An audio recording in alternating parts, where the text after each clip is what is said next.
Please be seated, everyone.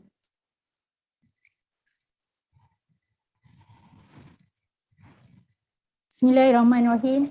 Assalamualaikum warahmatullahi wabarakatuh and good morning to everyone. Let's start our event with the prayer Al-Fatihah.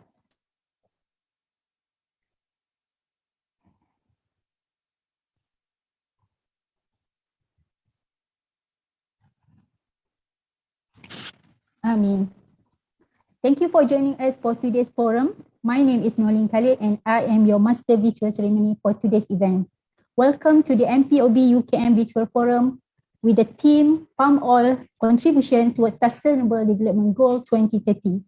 It is our pleasure to welcome all the participants and audience to this big event where both industry players and academicians meet and change the idea on the topic that is of interest to many at present. The organizing committee from the MPOB-UKM Endowment Chair hopes that this forum will be the starting point for future collaboration between the government agencies, universities, ministries and countries to come up with beneficial strategy that can positively impact the economic development of Malaysia. As a kickstart of this event, let me introduce the audience to our honorable guests, panelists and moderator.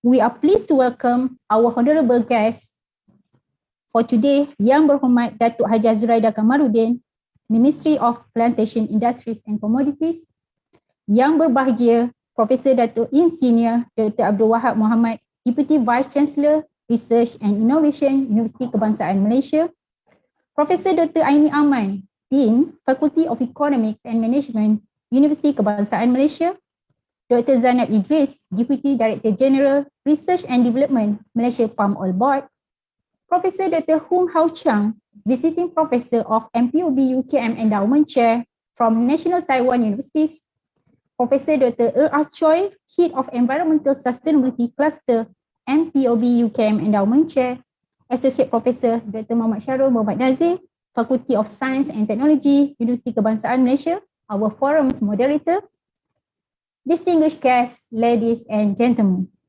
As a start for today's forum, it is my great pleasure to invite Professor Dr. Insinyur Dr. Abdul Wahab Muhammad, Deputy Vice Chancellor, Research and Innovation, Universiti Kebangsaan Malaysia, to give his welcoming remarks. Welcome, Prof Dr.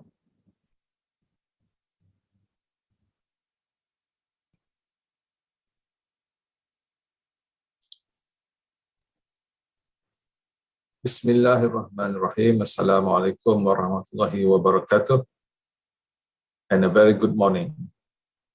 Yang berhormat Datuk Hajah Zuraida Kamaruddin, Ministry of Plantation Industries and Commodities. Yang berbahagia Profesor Dr. Aini Aman, Dean, Faculty of Economics and Management, Universiti Kebangsaan Malaysia. Dr. Zainab Idris, Deputy Director General, Research and Development, Malaysia Palm Oil Board. Professor Dr. Hung Hao Chang, Visiting Professor of MPOB-UKM Endowment, Chair from National Taiwan University. Associate Professor Dr. Norlin Khalid, Manager, MPOB-UKM Endowment Chair. Distinguished guests, panelists, ladies and gentlemen. I am pleased to be here this morning for the MPOB-UKM Virtual Forum, which I believe will shed light on the topic of palm oil contributions towards Sustainable Development Goals, SDG 2030. Firstly, I would like to take this opportunity to congratulate the MPOB-UKM Endowment Chair team for their effort in organizing this forum.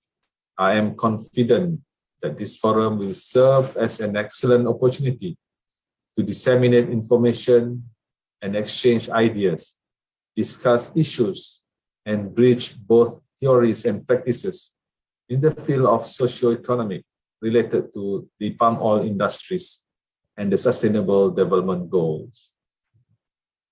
Distinguished panelists, ladies and gentlemen, in addition to its health benefit, palm oil industry is a commodity that also contributes towards achieving the United Nations Sustainable Development Goals, SDGs, in a number of ways. The Sustainable Development Goals, SDGs, are adopted by the United Nations in 2015 as a universal call to action to end poverty, protect the planet, and ensure that peace and prosperity are achieved by 2030. The 17 goals outlined by the United Nations are integrated, recognizing that actions in one area have an effect and impact on outcomes in others, and that development must strike a balance between social, economic, and environmental sustainability. Our palm oil plantation seeks to achieve several sustainable development goals all at once. The goals are for SDG number 1, no poverty, SDG number 2, no hunger, SDG number 3, good health and well-being, SDG number 4, quality education, SDG number 8, decent work and economic growth, and the SDG number 12, responsible consumption and production. Allow me to explain how the palm oil industry and its contribution to the SDGs are interconnected. As a result from opening new palm oil plantations, SDGs 1 and 2, which is no poverty and zero hunger, are the first to be crossed off the list. The poverty level in the rural area will be alleviated by having job opportunities in the palm oil plantation. Having a job and income means that people would be able to have food on their tables. A worker in the sustainable palm oil plantation will also have the assurance that their health and well-being are being taken care of. The benefits they receive are not only for themselves, but also for their families. Palm oil contributes significantly to rural development. Prior to the arrival of palm oil estates, villagers may have had to travel for miles to the nearest clinic. Infrastructure and facilities such as clinics are built as part of palm oil estates, thus allowing local communities easier access to healthcare. The people also will enjoy a better well-being, having access to better food and nutrition with what they earn from the palm oil industry. The action of building and constructing the plantation triggered a number of chain reactions. As the palm oil plantation continues to develop, more facilities will be built to meet the growing needs of the workers and their families. And as a result of that, we may see a significant increase in job opportunities within the location of the plantation. Shop lots, restaurants, housing settlements, schools, and hospitals will be built as the plantation workers and families grew in size.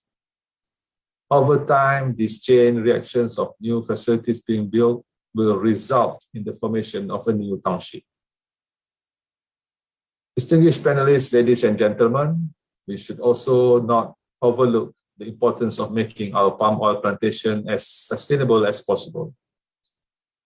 With the creation of a standard through the mandatory national certification scheme for sustainability in palm oil production, which is MSPO, known as MSPO, the goal of achieving all of the United Nations SDGs is getting closer.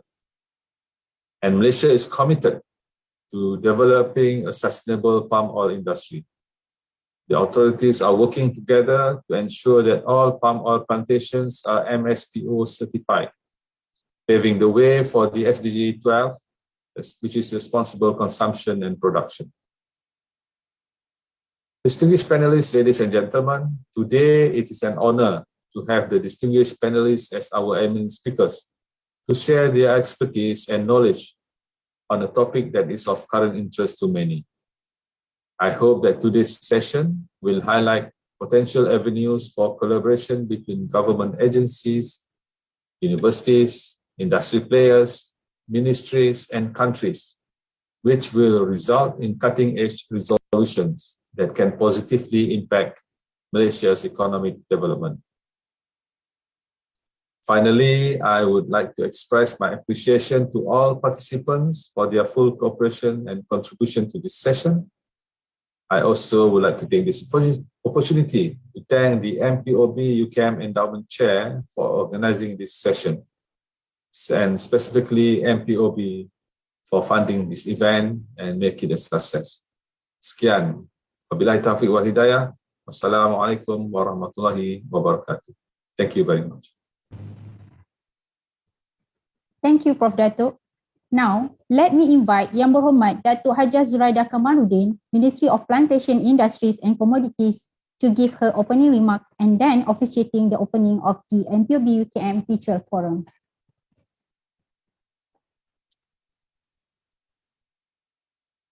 Assalamualaikum warahmatullahi wabarakatuh, and a very good morning, ladies and gentlemen.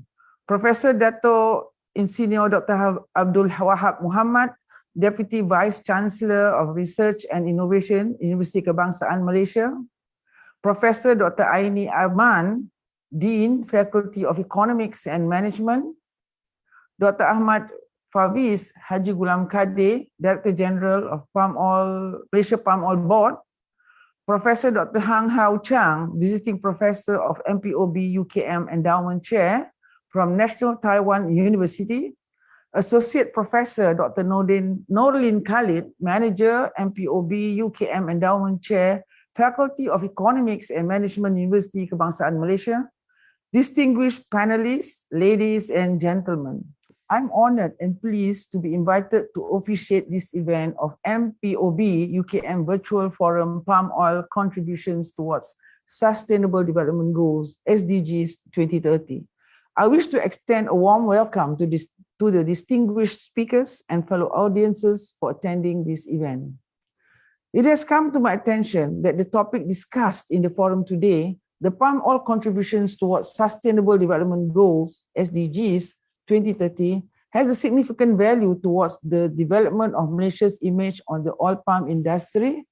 It is a crucial move that Malaysia needs to take to discuss the contributions made by the palm oil industry in the journey of obtaining the sustainability status as outlined by the United Nations.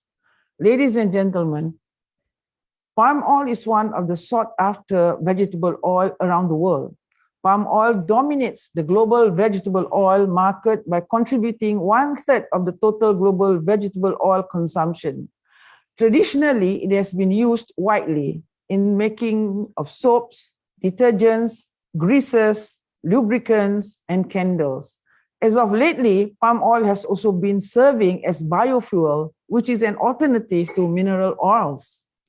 The palm oil value chain contains several stakeholder groups, such as smallholders, large plantations, refineries, the fast-moving consumer good FMCG industry, the oleochemical and pharmaceutical industry, and the retail and food service sector.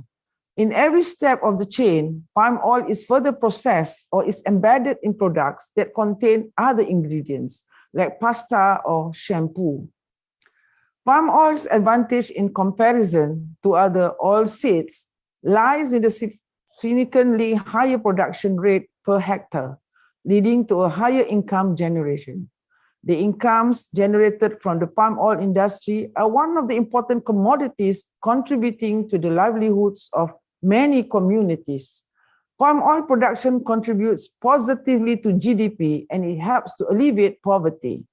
Poverty is indirectly proving the palm oil industry satisfies the first sustainable goals of SDG 1, that is no poverty. Ladies and gentlemen, allow me to elaborate more on the contributions of the palm oil industry towards sustainable development goals. The palm oil industry also ticked the box for SDG 12, which outlines responsible consumption and production. As an initiative to promote sustainability in the palm oil industry, the Malaysian Sustainable Palm Oil MSPO certification scheme was first introduced back in 2015. MSPO is the national scheme in Malaysia for oil palm plantations, independent and organized smallholdings, and palm oil processing facilities to be certified against the MSPO standards. By being MSPO certified, we can ensure our palm oil industries are sticking to the 7 principles that the authorities have enforced on all the plantations that bore the MSPO certification. All 7 principles will ensure that the palm oil plantations productions and management were closely monitored, audited, and each plantation will be subjected to a renewal of certification for every 5 years. One of the MSPO certification principles also ensures the plantation embraces nature, protecting the environment, biodiversity, and ecosystem while doing as minimal damage as possible to the environment as they carried out the plantation activity. MSPO is proof that we have done everything that we can to ensure that our industry is sustainable. Palm oil has always been Malaysia's pride, as we are one of the biggest exporters of palm oil around the world. Based on the data reported by the MPOC for the year 2020, Malaysia accounted for 25.8% and 34.3% of the global palm oil production and exports, respectively. If taken into account of other oils and fats produced in the country, Malaysia accounted for 9.1% and 19.7% of the world's total production and exports of oils and fats in the same year. We ought to make known the contributions that palm oil generated towards the sustainable development goals known to the public so that the goodness of palm oil could spread throughout the world. We have to let the world know that the consuming and utilizing palm oil in their daily life, their health would not be jeopardized, but in fact, they would gain health benefits from it if it is consumed healthily and moderately. I would strongly advise for any innovative collaborations are forged between researchers, public sectors, businesses, and industries as well as non-profit organizations to provide better services and management for the palm oil industry. Through this partnership, more exposures and ideas could be disseminated to generate a positive image of sustainable palm oil that can contribute towards the Sustainable Development Goals SDGs 2030. On that note, it gives me great pleasure to officially open the MPOB-UKM Virtual Forum, Palm Oil Contributions Towards Sustainable Development Goals SDGs 2030. All the best to you, ladies and gentlemen. Wassalamualaikum warahmatullahi wabarakatuh. Thank you. Thank you, Yang Berhormat Datuk Hajah Zuraida Kamaluddin for the great speech and making time to officiate our forum today. Now, let us proceed with the highlight of our event today. MPOB-UKM Virtual Forum 2021 with the theme Palm Oil Contribution to Sustainable Development Goal 2030.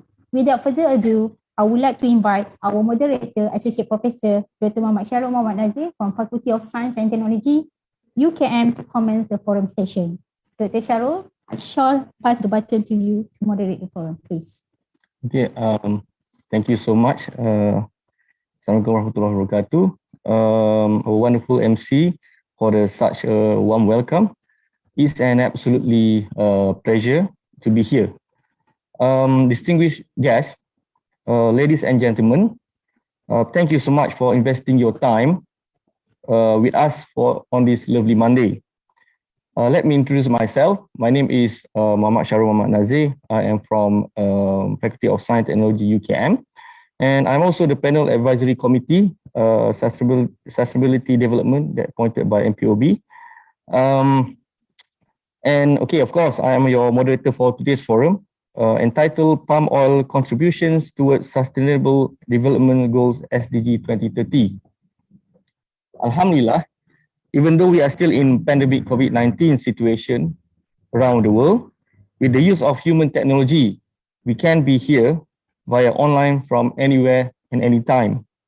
Even Taiwan are thousands of kilometers from Malaysia, we still can meet Professor Chang. Okay, today we will have a wonderful panelists to discuss about SDG and palm oil industry, which is a very important topic for the country and worldwide. You can stay as comfortable as you can for the next 2 hours, but when I say comfortable, it doesn't mean to sleep. Just joking. Okay, so today our goal is to hope that we can get as many input as we can on the topic surrounding the Malaysian palm oil industry from our panelists. Okay, without further ado, allow me to introduce today's panel. Okay, from my left-hand side, our lovely Dr. Zainab Idris as a panelist one. Okay, Dr. Zainab Idris is currently the Deputy R&D, Deputy General R&D of MPOB. Dr. Zainab Idris was born in Penang in 1965, and she obtained her Bachelor of Science in Chemistry from Laurentian University of Sudbury, Ontario, Canada in 1988. She served as a production chemist in Rubberex Malaysia and Rubber Track Malaysia Sdn Bhd, a company under IGB Group, for 2 years. She then joined Palm Oil Research Institute of Malaysia, and now known as MPOB, and obtained her Master in Science from University Putra Malaysia UPM in 1998. She then obtained her PhD in Chemistry from UKM. Oh, it's a UKM alumni, by the way, in 2010. Dr. Zainab holds a position as the Director of Advanced Oleochemical Technology Division, or AOTD, of MPOB since 27 July 2016 until 9 of August 2019. After more than 20 years in oleochemical research, she recently obtained her Master of Business Administration MBA, again from UKM, Graduate School of Business. Technically, she specialized in a wide area of applied sciences, focusing on developing new molecules from oleochemicals through organic synthesis and process improvement and optimization. Wow, quite technical for me. Her key research area was on developing biodegradable cationic surfactant for textile conditions. She also specialized in innovation of R&D products and services developed by MPOB for the benefit of the Malaysian palm oil industry. Okay, that is from the panelist one, Dr. Zainab, and now we go to panelist two, along the way from Taiwan, Professor Dr. Hang Ho Chang. He is currently a visiting professor of MPOB-UKM Endowment Chair. Okay, Professor Chang received his PhD in Applied Economics and Management from Cornell University in 2006. In the same year, he joined Department of Agriculture Economics at National Taiwan University as an assistant professor and had been promoted as a full professor in 2014. His research interest focuses on evaluation of agriculture and public policy, household economics, food consumption, and economic analysis of competition law with special interest on digital economy. He is currently a co-editor of Food Policy and associated editor of Agriculture Economics. He was the managing editor also for Agriculture and Resource Economics Review and an associate editor of Applied Economics Perspective and Policy. Between 2006 to date, he has published more than 110 journal articles in leading economic journals, including American Journal of Agriculture Economics, European Journal of Agriculture Economics, Land Economics, Energy Journal, Strategic Management Journal, Journal of Health Economics, and etc. In addition, he was being invited as a speaker in several workshops organized by APEC and OECD. Between April 2015 and June 2018, he was on leave from NTU and served as a full-time Commissioner of Taiwan Fair Trade Commission, TFTC, in Taiwan and its equivalent to MYCC in Malaysia. In TFTC, he was in charge of international affairs and promoting economic analysis in the agencies and attended OECD, ICN, EATOP, and OECD ICN Chief Economics Workshop as a country representative. He also served as the organizer and program chair in TFTC's annual outreach program in South Asian countries. During his time in TFTC, as a commissioner, he was in charge of several high-profile antitrust and merge control cases in the semiconductor and food industry. Okay, that is the end of panelist number 2. Now we go to the panelist number 3, Professor Dr. Ah Choy. Professor Ah Choy, Dr. Ah Choy is currently head of Environmental Sustainability Cluster at MPOB Endowment Chair. Professor has graduated with a doctoral degree from Wageningen University in Netherlands back in 2007. She is professor of environmental science in the Faculty of Social Science and Humanities, UKM, and currently she also holds the post of chairperson, Center of Research in Development, Social and Environment. Professor L's expertise is the area of environmental policy and management. Professor L research output are published extensively in international and local journals in the area of environmental policy and management, specifically in relation to the oil palm and palm oil production chain and also in the ecotourism sector. Her published articles are also found in high impact factor journals. In addition, she also has contributed a number of chapters with renowned publisher. Professor L has led numerous research projects as a project leader in the areas of environmental policy and management, waste management, sustainable community, sustainable tourism, and public health, focusing on dengue. She is also a co-researcher on a variety of research projects in relation to climate change policy, regional sustainable development, disaster risk management and climate change adaptation, metropolitan development, and border studies. She is also cluster head of for environmental sustainability under the auspices of the MPOB-UKM Endowment Chair. So that's very much of our amazing panelists. We will have 2 sessions altogether for today's forum, whereby in the first and second session, I will ask questions to our panel. Each of the panel will be given around 10 minutes to share their insight with us. Then we will open up for the floor to give you opportunity to ask questions that maybe you wanted to know related to our topics today. Okay, sound good? Okay, let us go to the forum session, round number 1. Okay, Dr. Zainab, I think you are the first. So you'll be given for 10 minutes to answer the question. Okay, Dr. Zainab, how are you today? Oh, I'm feeling good, but it's a bit warm here. Yes. So, I think because of the weather. yeah, We are getting more sustainable at the moment. yes, it's true. It's true. Yes, yes. So I hope that you are doing great during this pandemic situation. Yes, yes. Okay, Dr. Zana, I have first question for you. Yeah.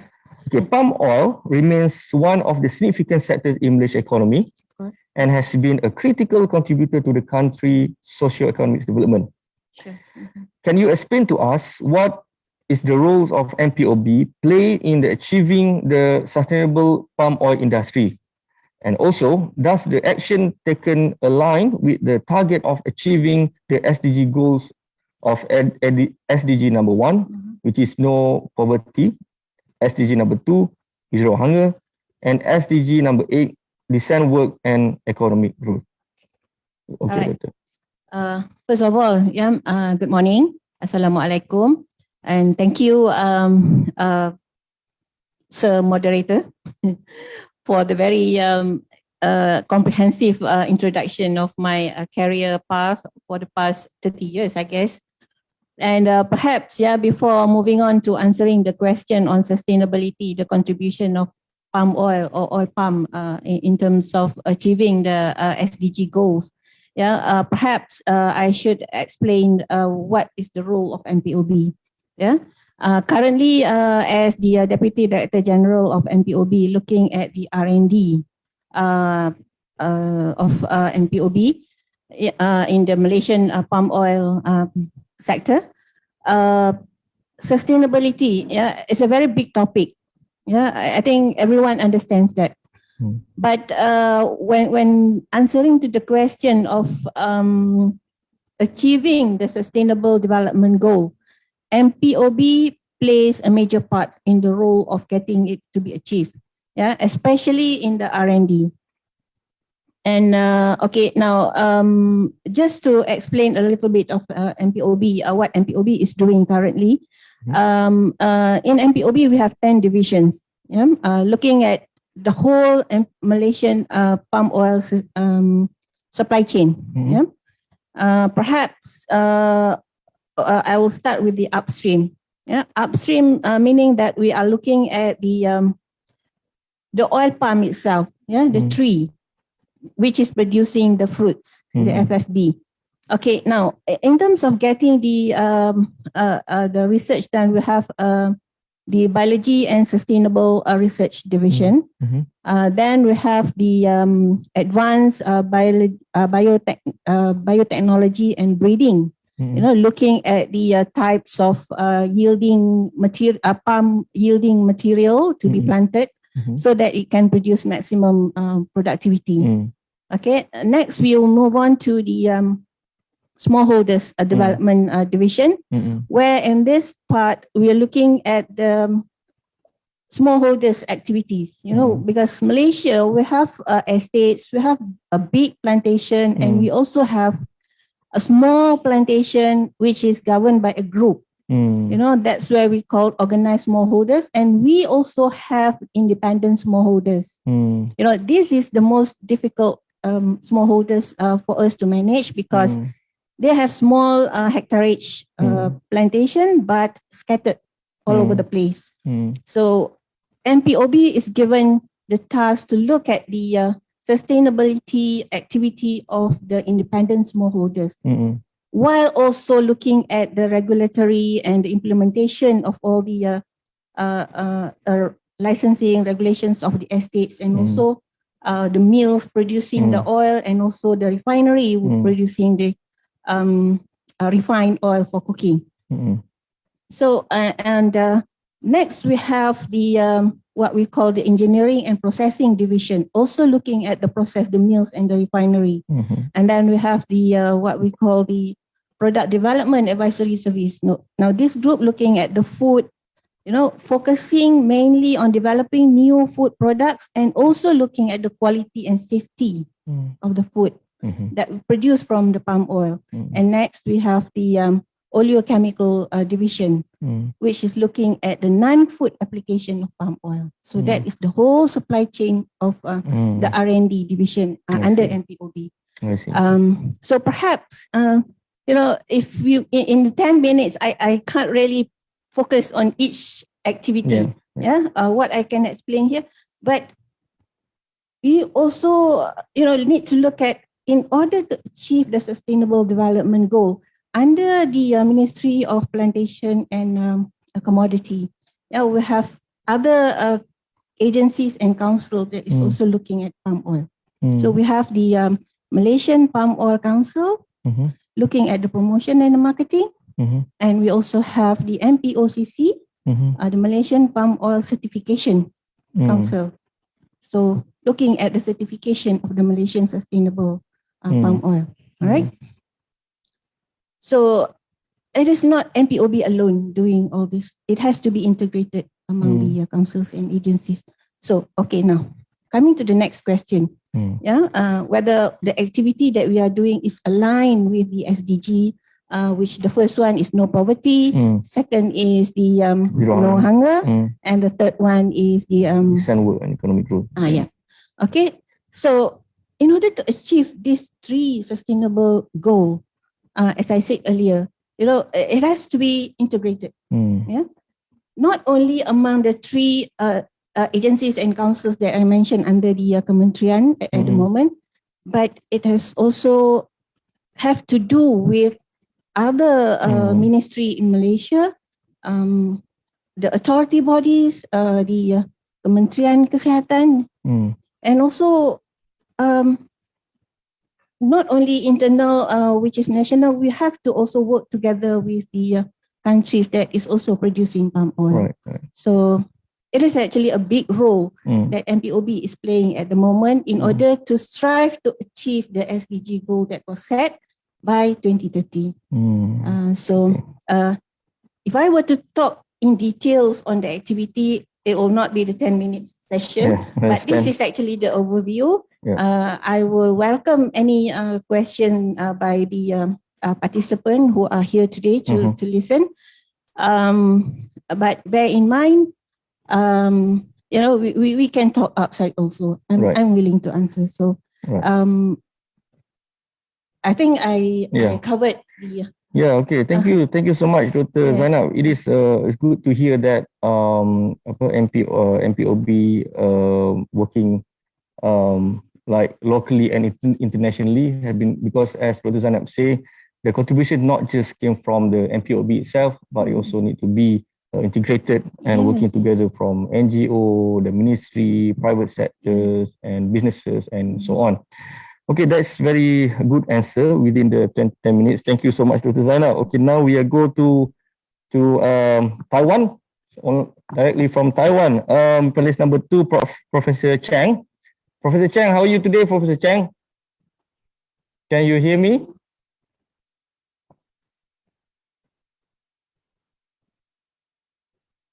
Okay, Professor Chang. You are unmute. Can you unmute yourself?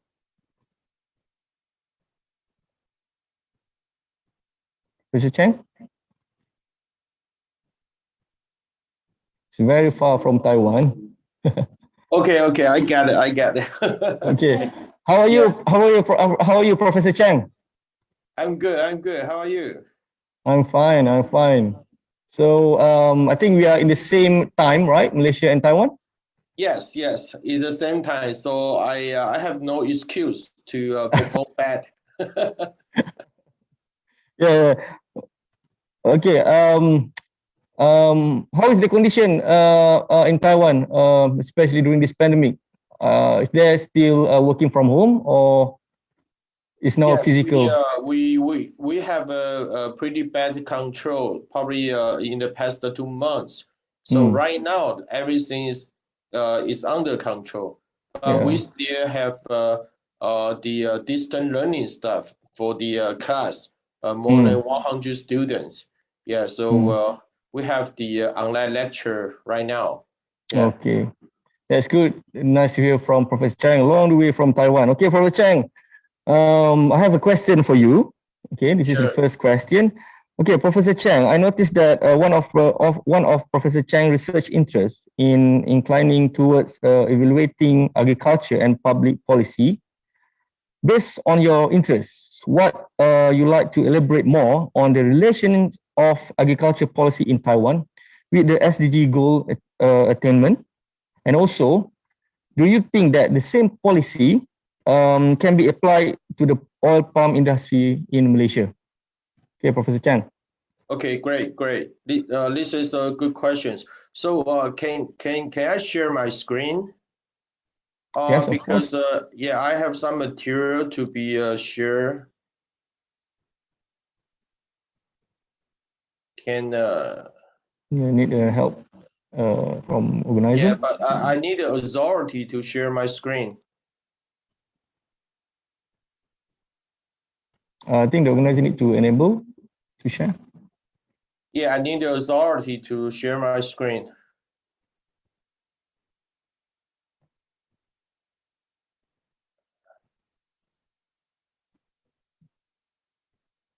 Yeah, I try to share now.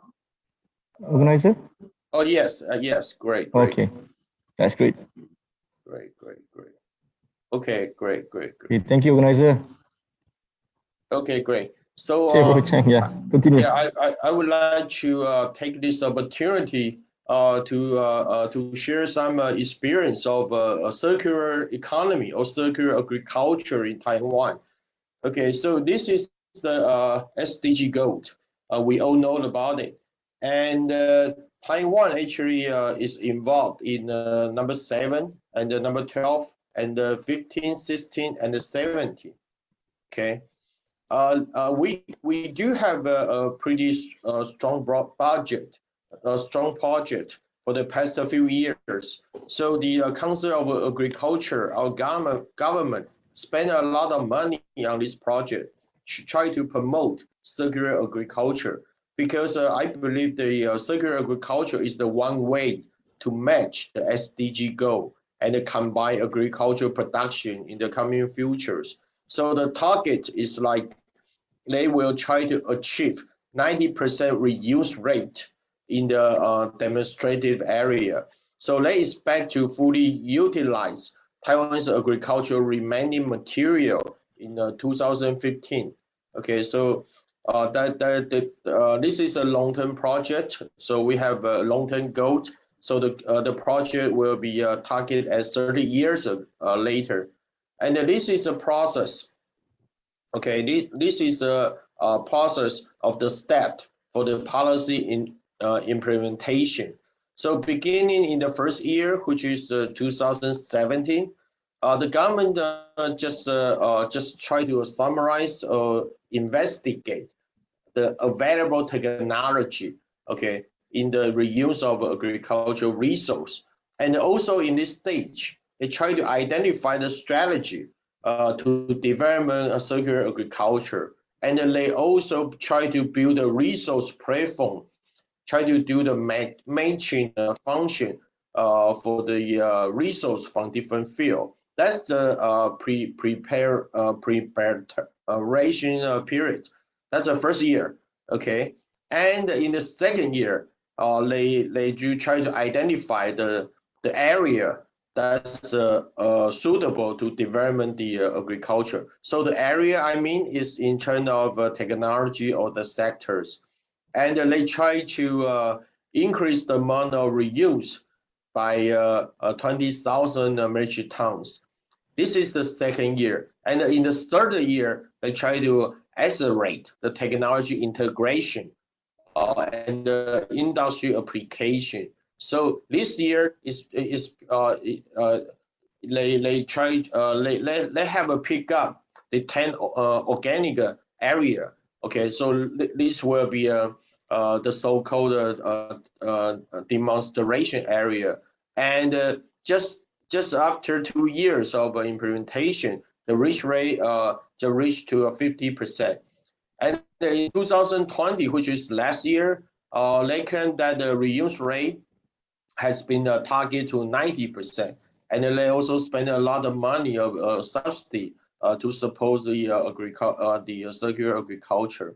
So in terms of the distribution of government funds, you see that the last year spent a lot of money, which is 2017. And in terms of the sectors, the most money are going to the agriculture and the forestry.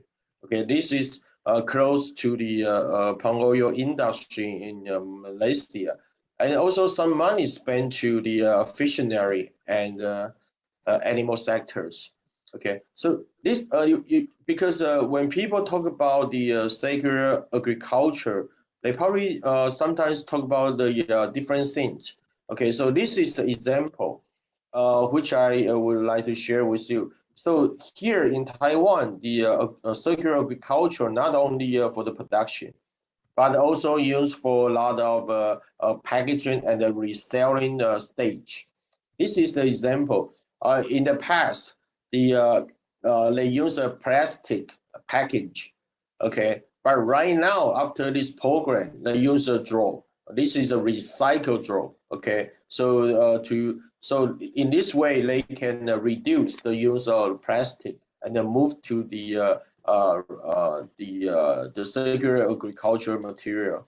And this is another example from the wood industry, forest industry. This is interesting because sometimes when you have the harvest the area for the forestry, you will have some residual wood material. So they just combine the aspect from different field to make the residual wood material as the mobile phone speakers. So this is the example of the picture you can see. Okay, actually this product is pretty popular right now, and the total price is not that big. It's not that high. Okay, so this is another example they try to do in the forest industry.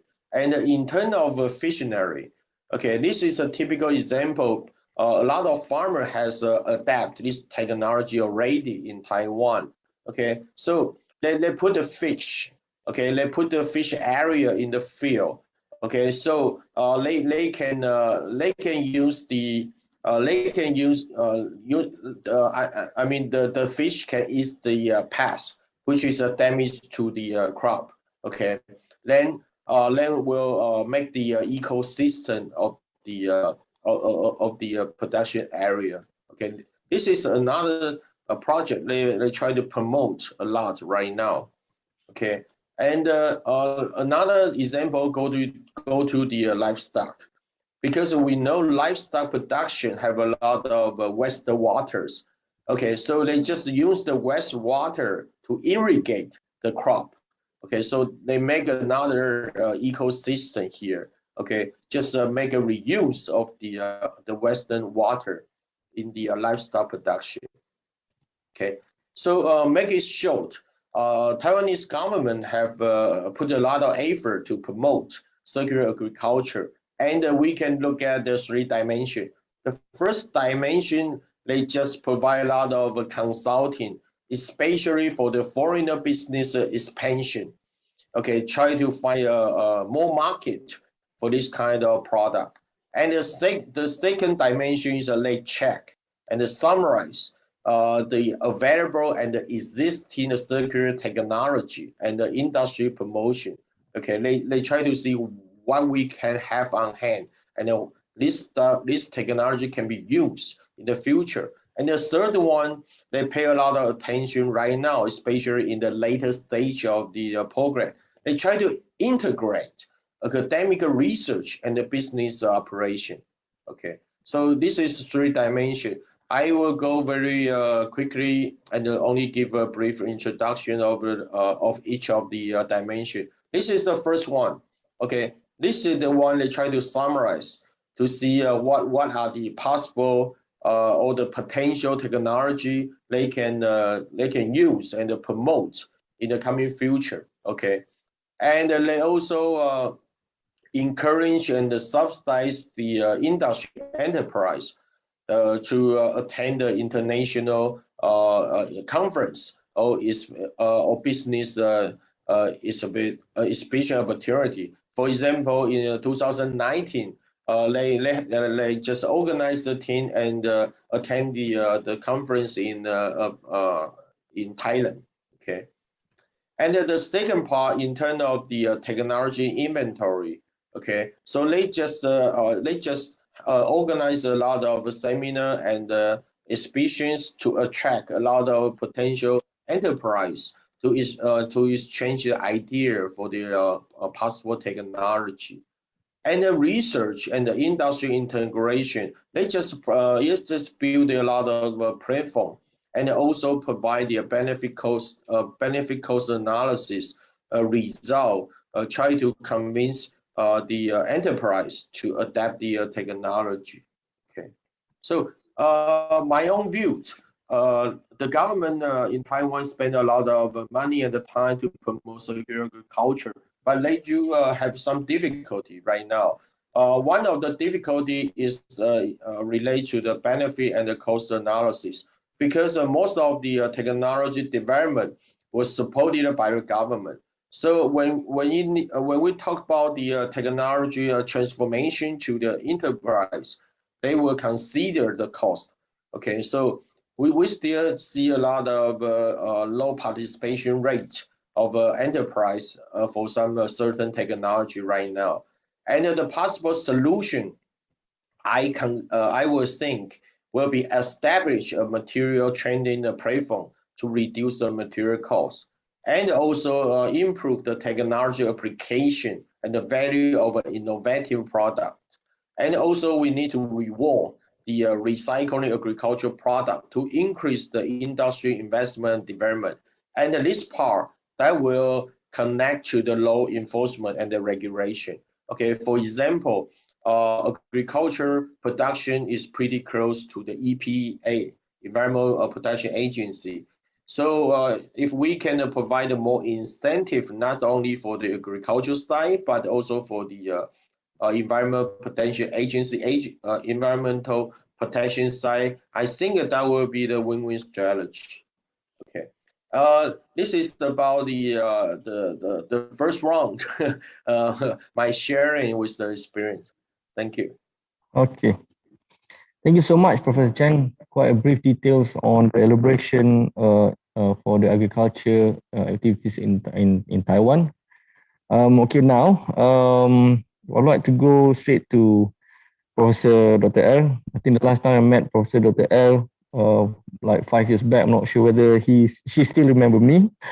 Okay, Professor L, how are you today? Good. Good. Yeah. Yeah. So you seems like very energetic and still focusing on the question will be given. Okay, Professor Dr. L, the first question is the way forward in the development of the Malaysian palm oil industry in implementing SDG 13. The criticalness of SDG 13 is magnified by annual forest fires and transboundary haze within the Southeast Asia. As green technology is not widely used, can you highlight how green technology can be utilized in the Malaysian palm oil sector? Professor.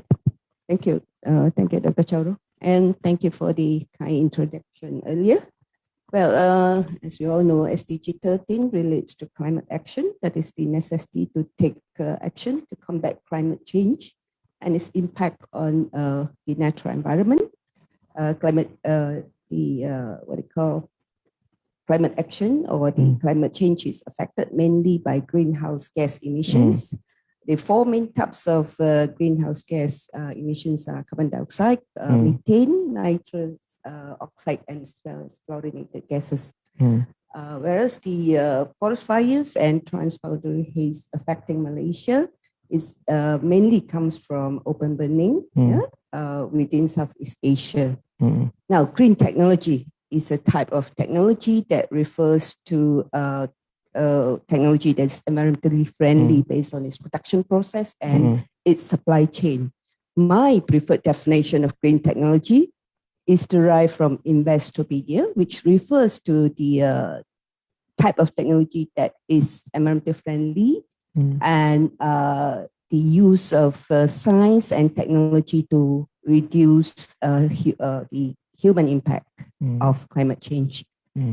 And the discussion of which I'm going to base it on is on ecological modernization theory, which is a broad encompassing theory which touches on environmental reform, where economy benefits from the move to environmentalism.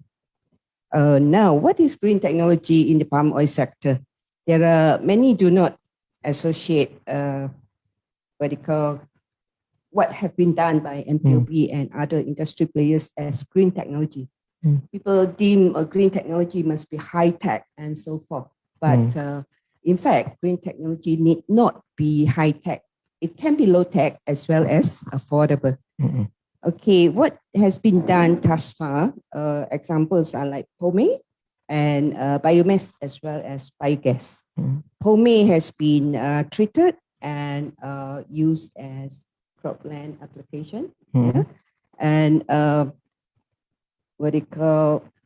biomass like waste fiber and shell has been used as solid fuel for the steam boiler.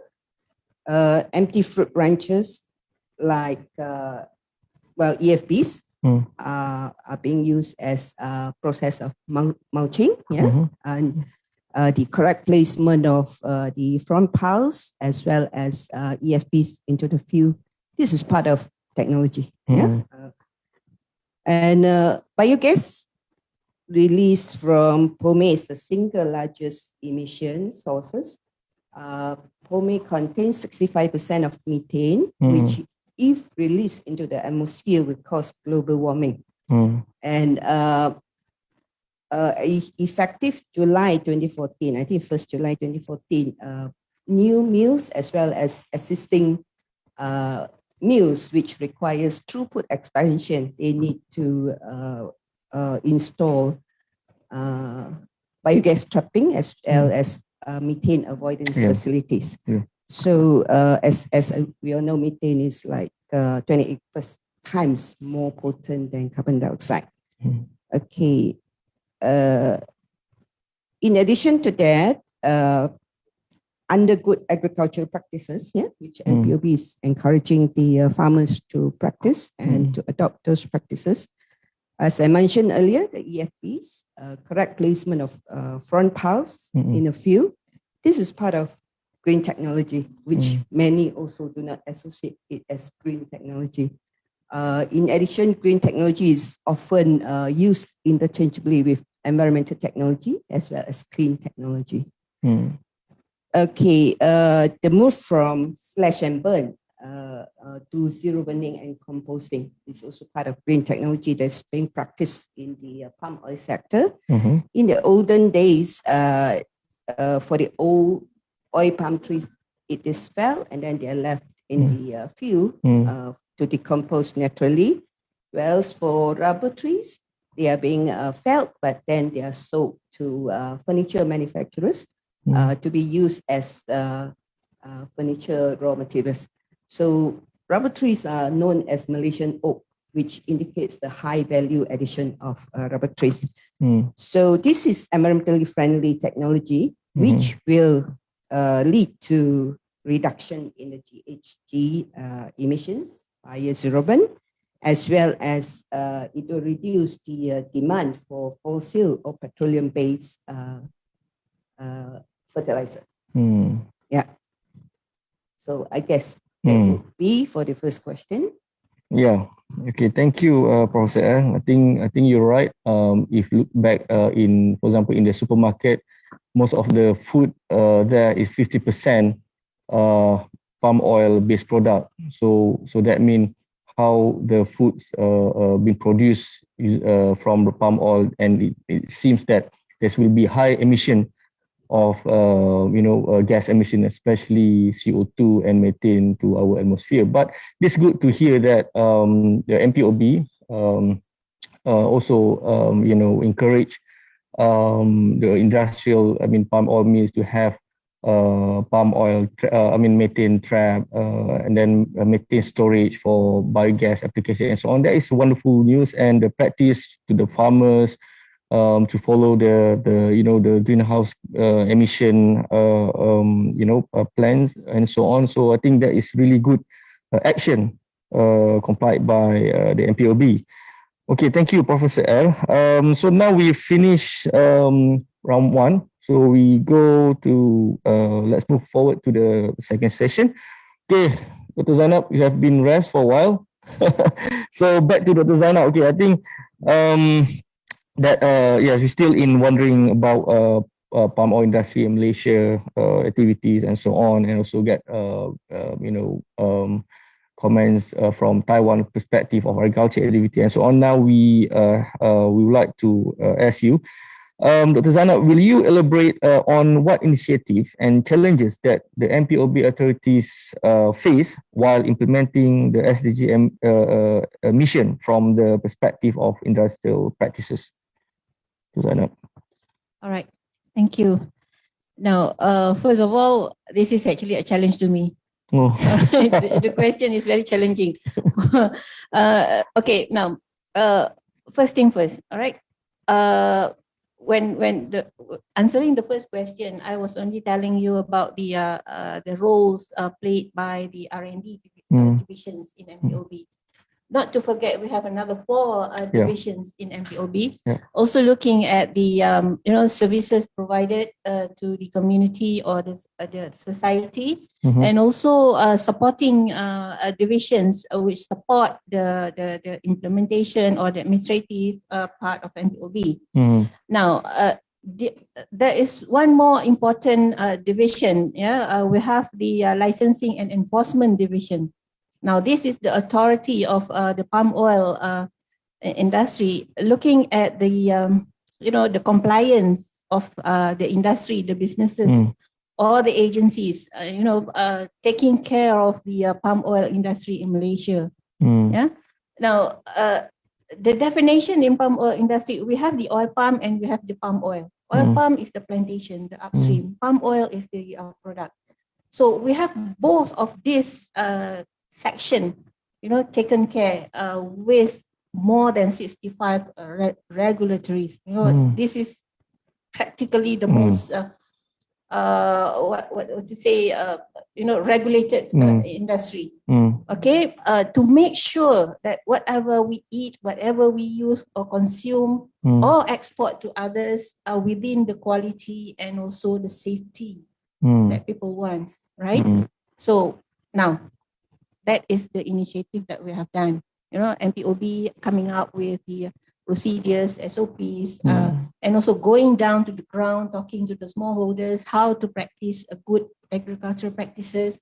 We have, I think, only 550 officers going down, talking to more than 500,000 smallholders in Malaysia. There's a lot. Yeah. The whole.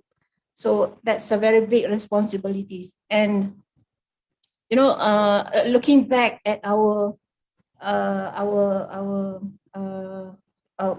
income, what MPOB is getting to manage the R&D itself is very small.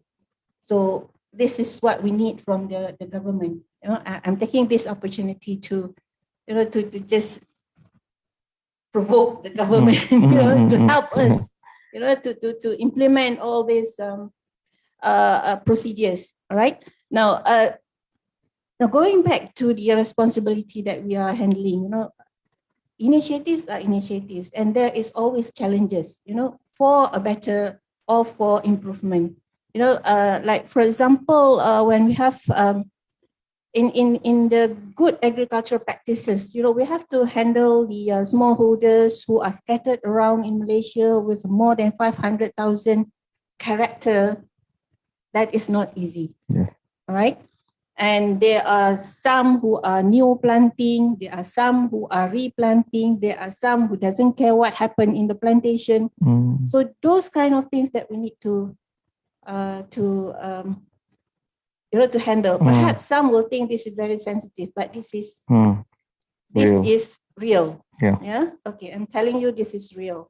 Now, for us to make sure that our society, our community, Malaysian, and also the people around the world eat good and quality food, we are responsible to produce good and high quality. High quality doesn't mean expensive. It may be cheap, it may produce from a low production cost, but there must be an internal strategy. So these are the initiatives that we are looking at, how to strategize our manufacturing, our plantation, to practice the correct procedures in implementing the plantation and also the industry. So and our regulators who go down to the field faces a lot of challenges. I think as an academician, you also understand what happens in the field. All right. I believe this is something that we all together have to take care of. We work together, try to produce a good and high quality food for people to consume. And also we have to make sure that it is consistent for the whole supply chain. So I will not go into details of what we are doing, but this is actually perhaps the idea of getting it. The sustainability concept is there, taking care of the people, the environment, as well as the economic growth of the country. Right. That's my point. Okay, yeah. Thank you, Dr. Zainab. As you know, like for myself, I just for example eat pasta and eat every palm oil food. Now I'm clear how MPOB responsibility with their department, each department, and in the MPOB and then collaborate with, other regulator, go to the field and face the challenges such as, we are like communicate with human, and all these human beings, the smallholder are different characters. So that is really challenging. And yeah, I hope that we and the audience also know that, that palm oil food that we eat, based on palm oil food that we eat, that there are challenges that faced by these, organizers like MPOB and related agencies and government. So I think I really agree with you that support from the government are really important, Yes. and we can't do it alone. We need to, Of course. Yeah. It has to be integrated, and every agencies or councils in Malaysia will have to understand their responsibility, and also share what are the challenges. So that would be the easiest way for us to get things harmonized in our country when implementing policies or whatever regulations that is enforced. Okay. Thank you, Dr. Zainab. For me, I really appreciate what I heard from Dr. Zainab, and it's clear that to manage this industrial palm oil industries are very, very challenging, even though there's criticism a lot from many sectors and so on. But it shows that it proves MPOB has worked and done a very great job to face the challenges, and I hope that MPOB can keep strong, keep the economy growth and so on. Okay. Back to Taiwan, Professor Chang. Professor Chang? Yes. Okay, Professor Chang. Okay, the next one, Professor Chang. While attaining the SDG 12 of responsible consumption and production, a policy that can be implemented for 10 years for the sustainable palm oil industry has to be created.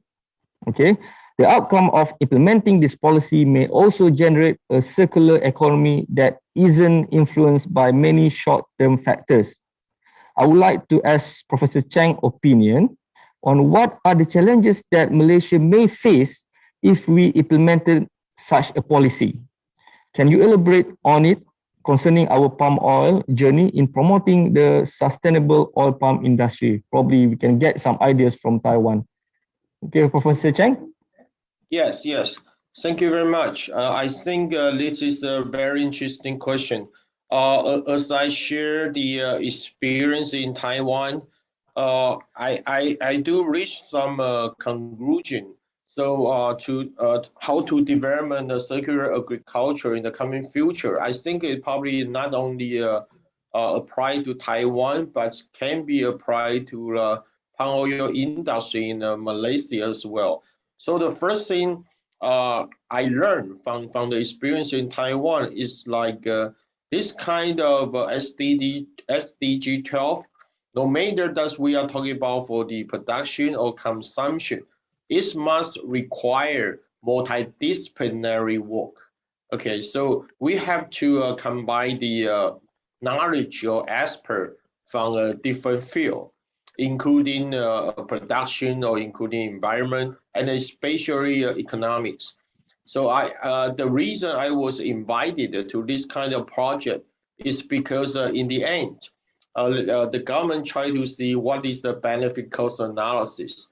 And this result is not only interesting by the government, also interesting by the enterprise, because like another panelist just mentioned that the good stuff probably is also the expensive one. So we need to know the benefit cost analysis for each technology. I think that's important, no matter we are going to do things or do the technology transferring to the enterprise. This will be very important. And the second thing is what is the role of government in this kind of promoting SDG stuff?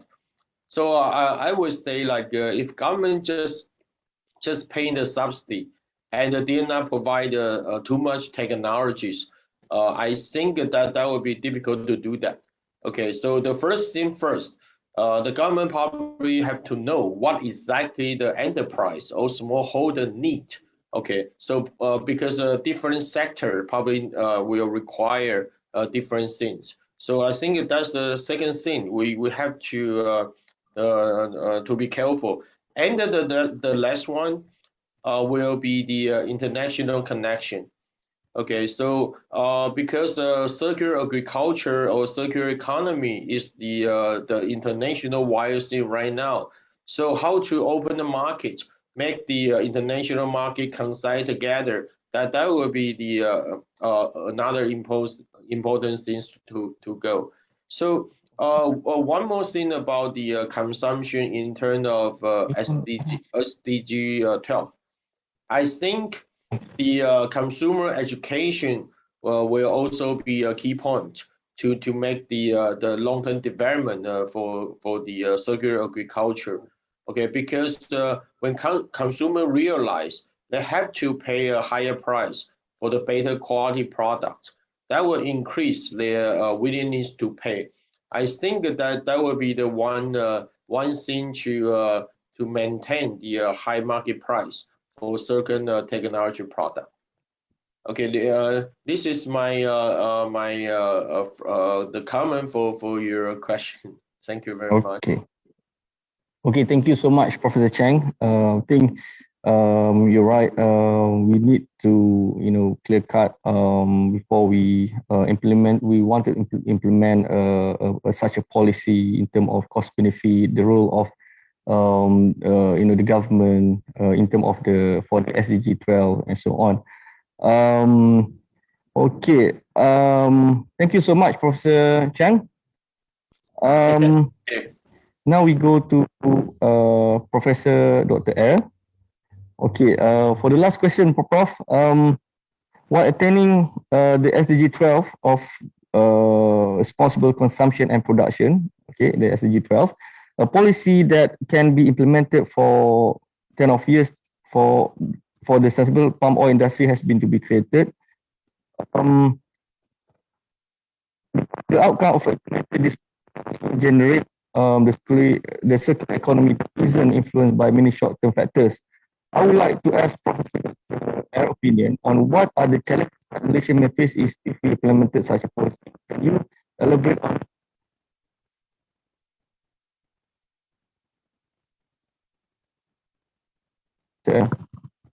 Thank you. Before I go into that, I think we first look at the government-industry linkage as well as the industry-industry linkage and its role in contributing to sustainable development goals. In terms of the GI linkage, that is the government as well as the industry, probably they have to work together as Dr. Zainab indicated earlier. There should be a collaboration between the various stakeholders, if we were to achieve and keep on improving, in terms of going for SDG goals achievement. Well, the GI and II linkage that I will discuss is based on the ecological modernization theory, which I mentioned earlier. And EMT is a broad encompassing theory which touches on environmental reform and as well as it states on the benefit of economy which move to environmental friendliness. Okay, the II linkage refers to the palm oil, the Malaysian palm oil production chain, and its linkage to industry, where it refers to the intermediate as well as the end consumers. They work together, towards the high road to sustainability. And I refers to also the self-regulatory rules that economic actors play in terms of how they meet the environmental requirements. Okay, in terms of GI, how they work together, if we trace it back historically, at that point in time, there was no proven technology for the treatment of palming. And it was via the GI synergistic effort that led to the development of effective treatment technology for palming. So since then, you can see the development now. Palm oil industry is moving from an industry that is most polluting, but now back to cleaner technologies. And it has become, I would say, it's a zero waste sector. Yeah. Okay. In another point where there's this GI linkage is, if we were to refer to the EQA, yeah, Environmental Quality Act, and if we look at the BOD requirement parameters which have to be met by the industry, it ranges from 5,000 parts per million earlier, and now it has been tightened to 100 parts per million, as well as, I think quite recently, it's 20 parts per million. So we can see that EQA has to be complied by the industry, and how the GI linkage could be enforced, and then that will lead to cleaner technologies being adopted by the industry. Thirdly will be in terms of GAPs, where the MPOB provides assistance, technical assistance, as well as also training to the oil palm smallholders, and they actually are encouraged to adopt better or good agricultural practices. And we talk about methane capture, biogas capture and so forth. That also is an indication of how the G and I work together.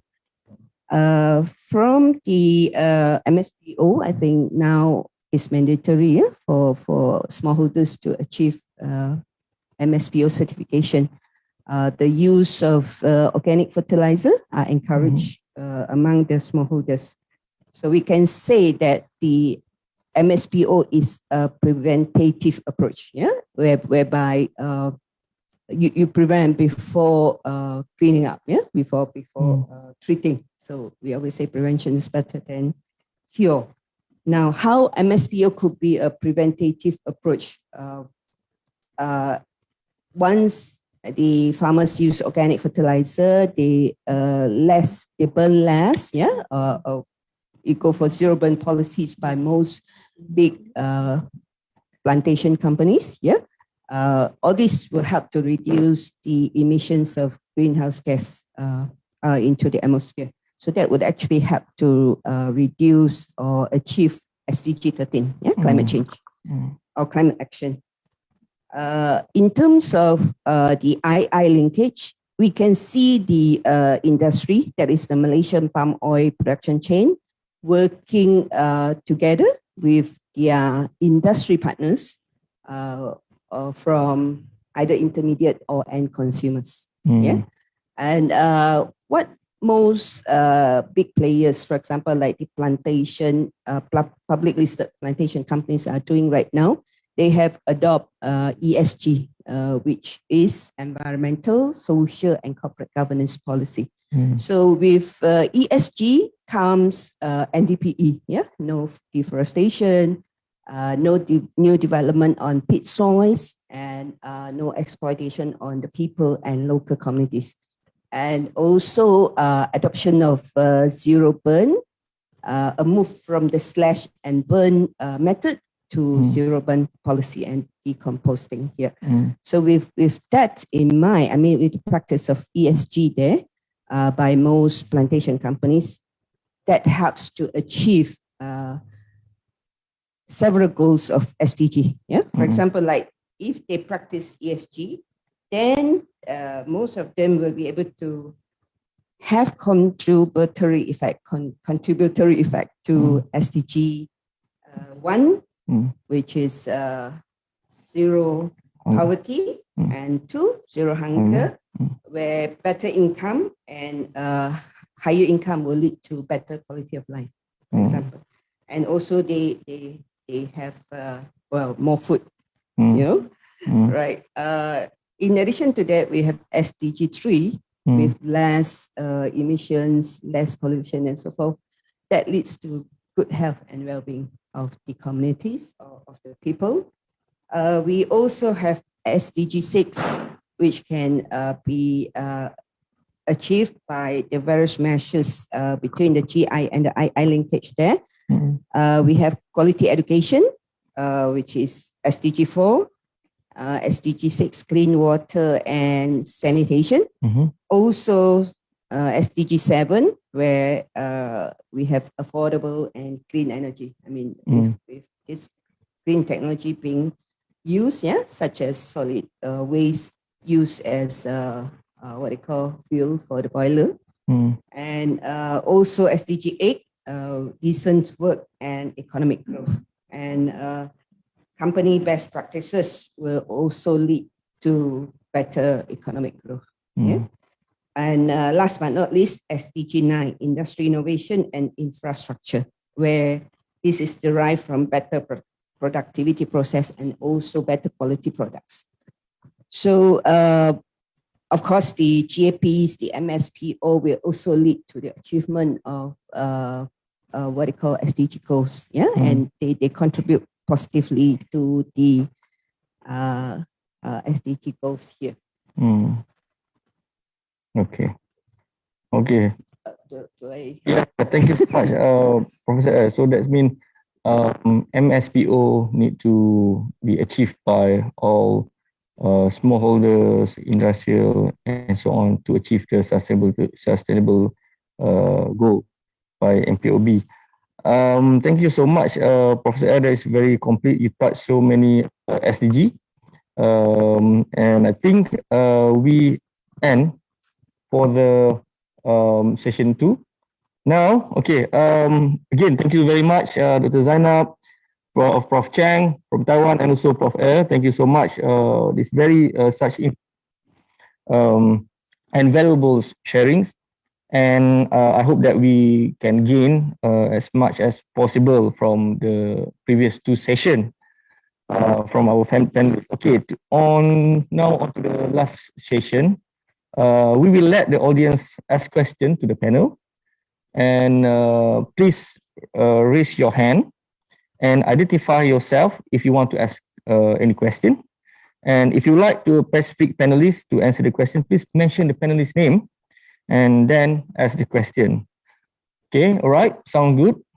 Sound good, Prof L, Dr. Zainab, Prof Chang? Okay, now I go to the audience first. Do you have any questions from the floor?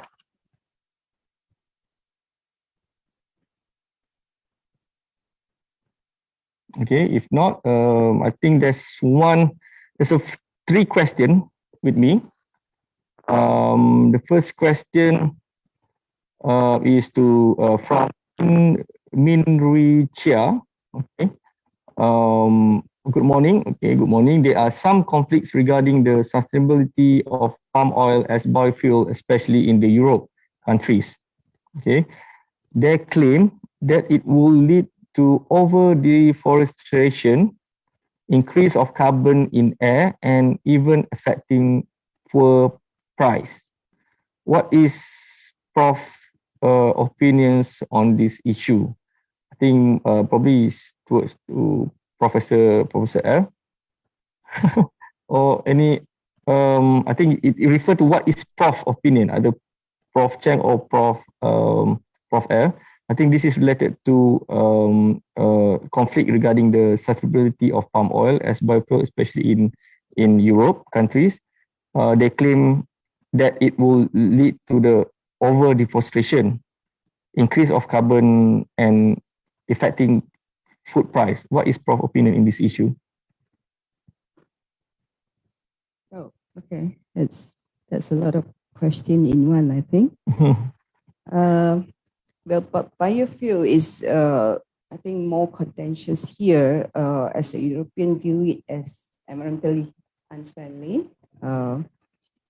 And in fact, we know that the EU ended the debate unilaterally in March 2019 that they will not use palm biofuel by 2030. And the EU directive that the use of oil palm biofuel cannot be taken into consideration as the RE targets.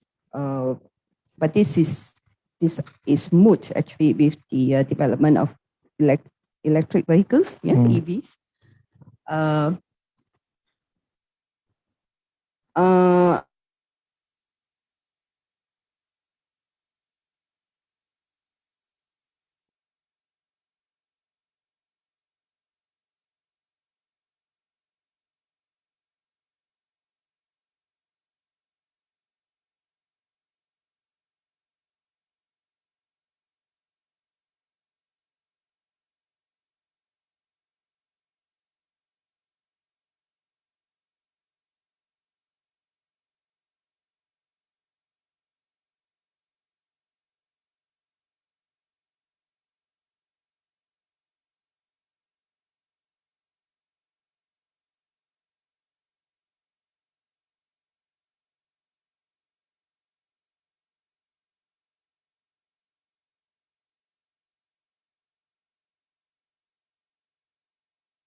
Professor Chang and all, we are sorry we have a technical error here.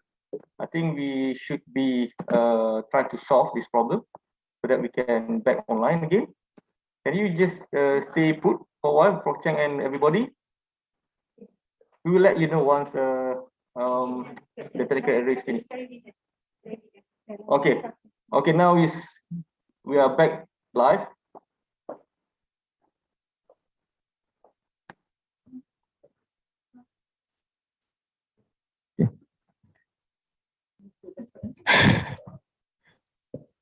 Okay, we are sorry, we have a technical error just now. Probably we can. I think some of you probably managed to get the key point, but probably if you want to add something, Professor to finish your answer. Where do I stop off? Huh? Yeah. Okay, refer. The biofuel and deforestation. Okay. Well, referring back to the biofuel question, I think with the development of, with the adoption of ESG, environmental, social, and corporate governance by the public listed plantation companies, as well as the adoption of NDPE, and also good agriculture practices, also with certification, that are encouraged by our agencies, departments and agencies. It will not affect our sustainability efforts.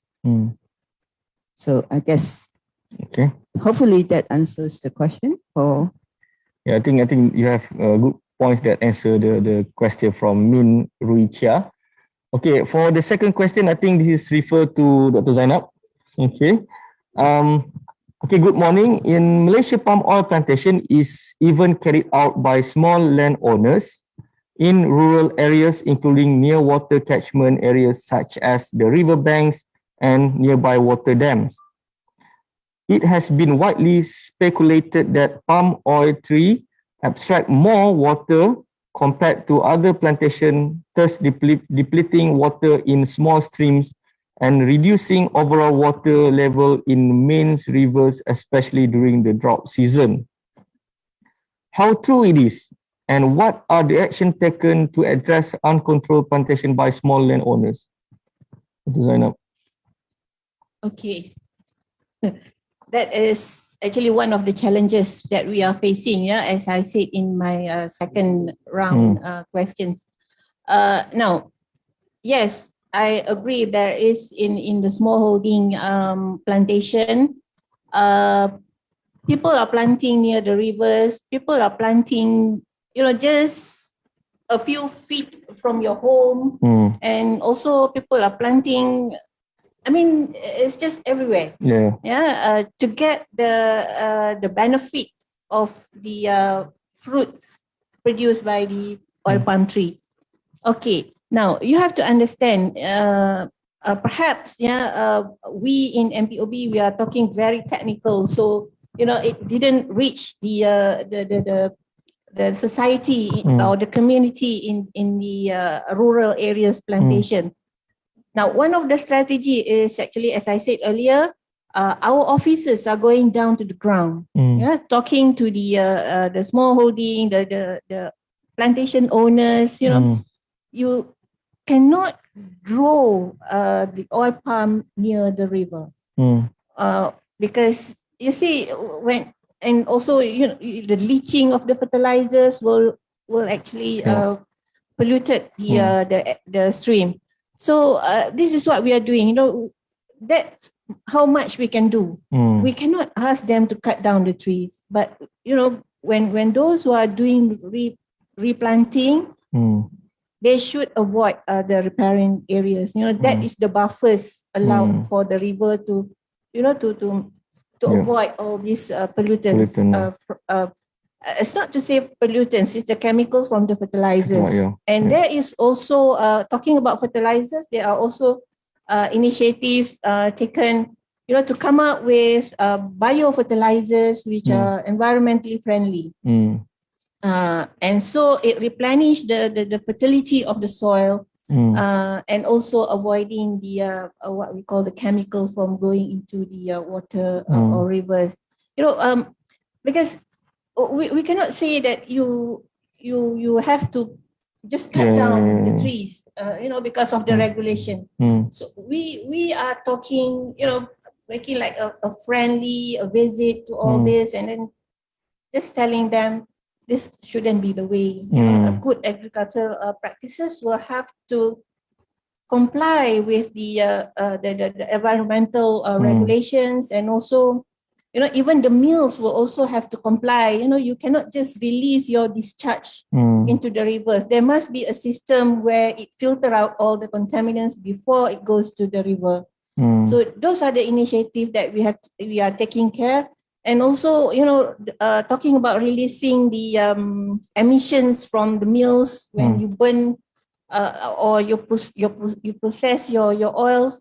So there have to be a system where it can filter out, bring down the emissions, so that it will reduce the pollutions to the environment. So those are the three, source of thank you, Dr. Zainab. I think this is true, that it's not simply the small landowners or this smallholder to take any action without any approval by the MPOB officers, and who came down to meet these people, to avoid any pollutant issue and so on. Okay, thank you, Dr. Zainab. Okay, now the third question from Suraini. Okay, what kind of strategies that MPOB use to convince the smallholder to implement the SDG policy in their plantation? I think you did answer this question. I think it's already answered. Still one of the. I hope it's satisfied. I think the strategy that to the smallholder is always to be implement any kind of SDG or like rules and regulation from the MPOB. It is actually the responsibility of MPOB officers to go down to the ground and communicate with the layman language to the community in the rural areas. I think those in the urban, no problem, they can understand. But in the rural areas, the people who are actually the primary or the closest to the oil palm plantation will have to understand, the concept of sustainability. When we are talking about sustainability, we are talking about the three pillars, the social, the community, the environment, and also the how it contributes to the economy or profitability of the activities that they are doing in the rural areas. Okay. That is I think the best strategies that have been done by MPOB. Okay, thank you, Suraini, for the question. Okay, I think there's one more question from Nur Halizam. Mohammed, okay, since Malaysia palm oil is largely dependent on traditional markets such as India and China, any sustainable strategies in expanding the demand of the products globally? Either Dr. Zainab or Prof. Question again, okay, since Malaysia palm oil is largely dependent on traditional markets such as India and China, any sustainable strategies in expanding the demand of the products globally? Okay, let me answer that first. I think Prof. would like to say something also. All right, now, yes, there is also initiative taken to expand the market globally. That is our intention. But we have to look back at our strategy, how we want to market our palm oil. The demand outside there is asking for quality. They already know what palm oil is used for, right? Perhaps beside looking at the price, they are also looking at the quality, the safety. So I'm not sure. In Malaysia, we have to look at, this is the role is played by the food producers, providing a raw material which is of quality to produce food for human consumption. And also in the value addition area, we are also looking at the how we can utilize the biomass, as what Prof was saying, into value added products.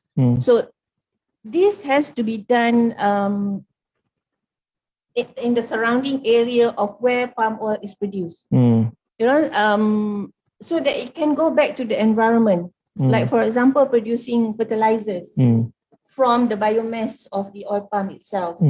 So I think this is what the way forward our Kementerian is looking at. The minister, I think the YB Jazuraida was saying, that she would like to focus on the circular economy. So perhaps, circular economy is the way forward. Looking at also the value Circular addition economy. of the biomass, the pomade, the empty fruit bunch, Okay. and that sort of thing. Okay. Any Prof. Want to add? Okay, I would like to add to that. I think the one of the strategies that could be implemented by the industry would be to adopt ESG in a much more wholesome manner. And there are proven cases already, like once they achieve certification, either RSPO or MSPO, it is a indication to the supply chain that they are meeting environmental requirements. So that could be one of the strategy way forward towards achieving sustainability. And the supply chain certification is also an indication that the company is producing quality products from sustainable sources. Okay. Thank you, Prof. and Dr. Zainab. Okay, I think there's one question from the online audience. Can you introduce yourself? Hello everyone. Assalamualaikum and a very good morning. Salam, yes. Can you hear me? Yeah, we can hear you. I'm Muhammad Riaz from UMT. I have a question regarding the agricultural policy. I understand that Taiwan is much more advanced in their agricultural policy and has produced many favorable results from that policy. Since Malaysia's palm oil industry is also moving towards higher sustainability, can you give us some of the insights on the future challenges that we should take note in enforcing the policies?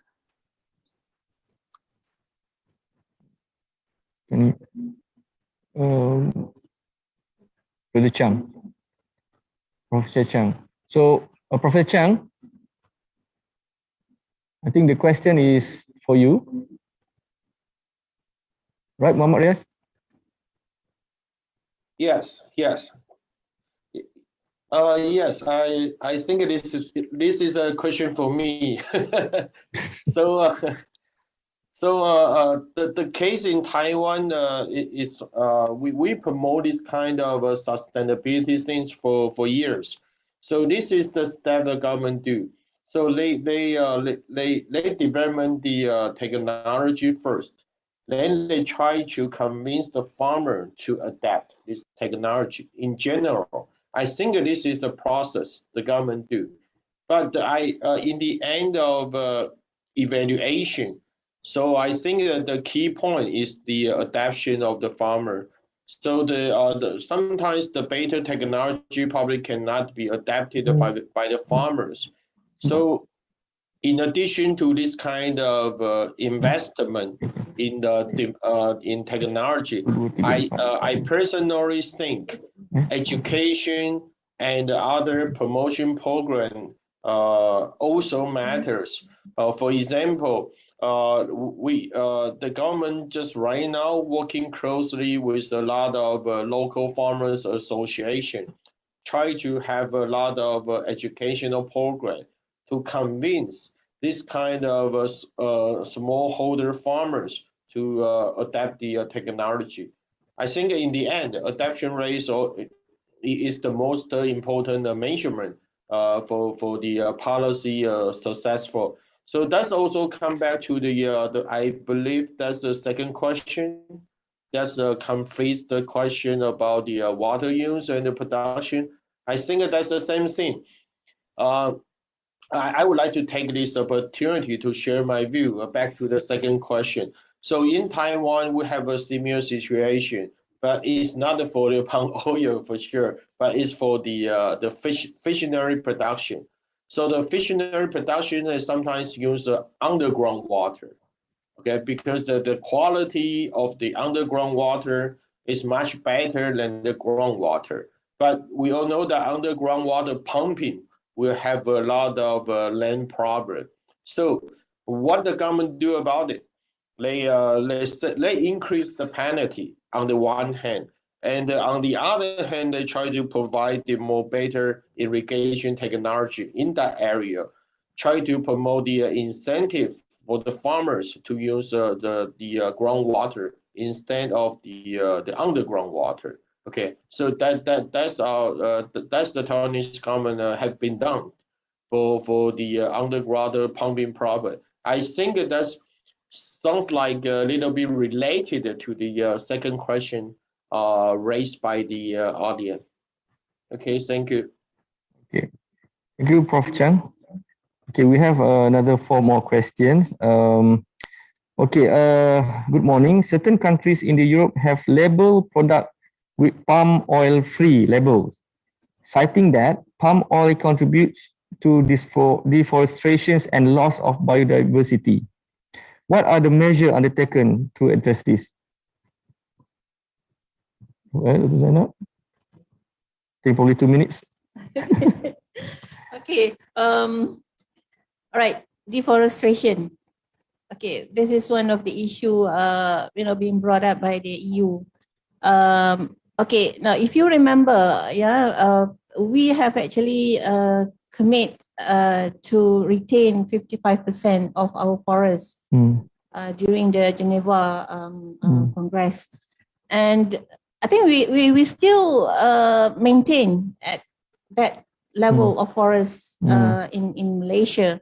So I believe we are actually concerned, about the environment, and this is also towards the achieving the sustainability goal for the country. Looking at the environment aspect, biodiversity. So initiative in terms of R&D, yes, we are doing it. We are looking at how we can improve the oil palm plantation that is already growing, and we are getting the benefits from the plantation. So measures are taken, you know, to retain that 55% that we have committed on the forests. So but this is actually, you know, whatever the strategies, there is always room for improvement. So we are taking that into consideration. We are improving our environment and also towards this achieving the sustainability, towards balancing the sustainability. Agree. Okay. Thank you. That's very well answered by Dr. Zainab. Dr. Zainab, you don't need to rest. Another question for you. Okay, Dr. Zainab, regarding to the issue of increasing in palm oil input prices, such as fertilizers, prices quite high, especially when BTS prices increase. Furthermore, smallholders also facing issues of shortage of labor to work in their oil palm land due to the pandemic. So this causes smallholders less productive and less income sources due to high prices of input and labor issues. So how the government will solve these problems? Now, in terms of talking about inputs, fertilizers and also, you know, the labor productivity is also an input to the productivity of the oil palm. So these are the two factors or categories that we have to really look into in detail, in depth. Okay, now fertilizers, there are always ways, you know, it's just the same like the demand and supply of oil palm. You know, when you have high production of fertilizers locally, then probably the price will be lower, right? So it can be, you know, affordable by the smallholders. And also, I'm not denying the, you know, the initiative or the concern by the government. I think the government has done a good job in providing incentive to the smallholders to help them to buy to get the fertilizers and also, but there is always room for improvement in every step that we take. So this is what we have to really monitor, you know, whether it's really going, benefiting the smallholders, the B40 targets that we are, you know, taking care of. Right? So now, on the labor, I know this is a very sensitive issue because labor contributes to productivity, right? Now, probably we have to look back at how we pay the labor and how we manage the labor. So perhaps one of the issues that MPOB is taking, and also in collaboration, close collaboration with the industry and also other agencies, is coming up with the what we call MARCOP, the mechanization and automation. I think it is already well aware of by the community. And I think in a few months we are going to launch that consortium. We call it mechanization and automation research consortium. So now we expect from this partnership with the industry and also other agencies, we will be able to solve the labor issue immediately in the mid in the duration, you know, sufficient enough to help solve the issue. And also there is also a long-term strategy. So perhaps this would help the industry to move on with the labor shortage. Thank you, Dr. Zainab. Precise answer. Okay. We have one more online question from Professor Tamat Samidi. Prof Tamat, you there?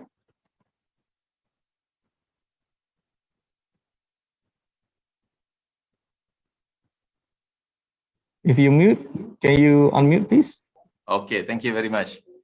So because I didn't get the permission to unmute my microphone.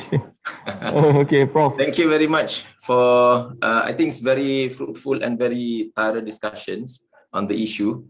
But what comes to my mind is that Malaysia, Indonesia and Southeast Asia is the largest producer of palm oil. So I noticed that there are, I'm not sure whether it's good or not, but there are very intense competitions between these countries, especially Malaysia and Indonesia. So I think towards the end, maybe I'm not sure who, there might be someone or one or many countries who are going to be the victims of these competitions. So is there any move by MPOB or at the country level, ministry level, that's tried to make ASEAN as a good platform, as a better platform to some sort of we try to have a bigger market so that we can combat together. Not combat means that to promote together palm oil to the world. Yes, I think that's my concern. Thank you very much. Okay. I think it's I thought it's a closing remarks. no. Still a question for me. Okay, thank you anyway. I really appreciate that. All right, now, there is actually, I agree with the recommendation that the ASEAN country who are producing palm oil should be working together for achieving the SDG goals. I think SDG goals is already well defined and we already know what we need to do. So I think the producing countries can work together in trying to achieve the common goals. So that's where the ASEAN can work together, instead of competing in who exports the most, who get the most benefit. But we look at the common interests. Like for example, Malaysia and Indonesia and also other countries, especially Thailand, also want to have their community, with a high level of living. So perhaps this is the strategy that we should be looking at, trying to get the common ground to work together. And instead of competing, we should be working together. Yeah, that's my. I agree. Yeah. Thank you, Dr. Zanab. Thank you, Prof. Ahmad. I think I saw many questions are coming, but I think only one question that can be discussed, and then because time constraint, I think I just take one last question. If you have any question more, you can just email the panelists. Okay. If from Muhammad Faiz, if the palm oil industry, what percentage or assumption will be contributed to the country? Prof. If the palm oil industry is strengthened, what percentage assumption will be contributed to the country? Not sure the clear of the strengthened mean. I don't really understand the question, but I'll just try to answer. I think if we were to take the challenges as well as the competition as an opportunity, it's two sides of the same coin. I mean, challenges, but we take it as an opportunity and we go for continuous improvement, just like the Japanese concept of Kaizen. And also on top of that, probably we do some establishment of strategic alliances. As I said earlier, the GI linkage probably, and as well as the II, and also probably with some other stakeholders as well. And do not compete, but work together hand in hand towards the achievement of the SDGs. Yeah. I think I will pass back to our lovely MC, Dr. Nolin, to summarize. Okay, thank you so much to moderator and all our panelists today. That was very insightful sharing. Okay, and let me say thank you to all the audience. Okay, for your participating in this webinar. I believe that the shared thinking will bring a light to the future of our Malaysian palm oil industry. Ladies and gentlemen, we have now come to the end of our webinar. Thank you to our moderator and panelists for their effort and the audience for waiting patiently until the end. And we appreciate you being here with us. But before we end this webinar, can we have a virtual photo sessions?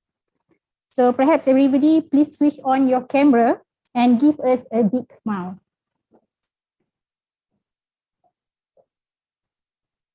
Okay, ready?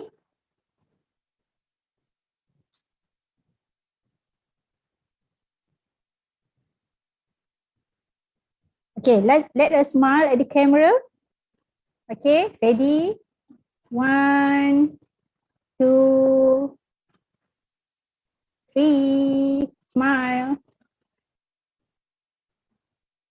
Okay, one more time. 1, 2, 3.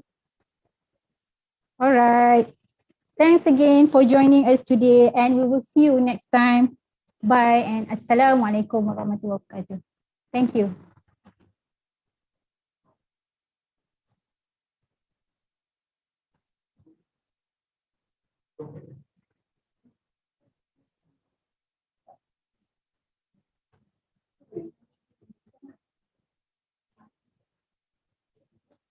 Thank you.